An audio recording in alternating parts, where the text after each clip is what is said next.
Hello everyone and welcome back to my YouTube channel with another useful and informative video.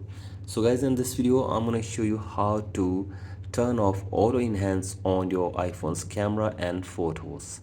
So guys, if you want to turn off auto enhance on your iPhone's camera and photos, here I will show you how can you do this. So guys, this is very basic and simple. You can easily do this. So guys, first of all, open settings on your device, scroll it below, go to apps, and then go to camera from here. So guys, simply go to camera from here, and if you don't see the camera icon here, you have to simply go back and search for camera,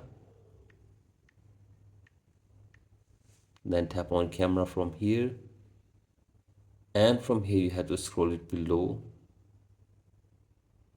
and from here you have to simply turn off Smart HDR.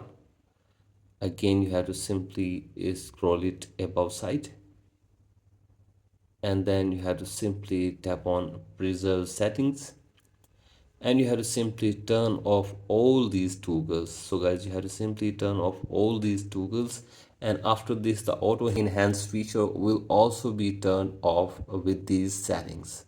So guys, you have to simply turn off all these toggles in reserve settings, and after this the auto enhance mode will be disabled on your iPhone's camera and photos. So guys, in this way you can also turn off auto enhance feature on your iPhone's camera and photos. So guys, that's it for today's video. Hope this video helps you. Please like and subscribe to my YouTube channel as well. Thank you.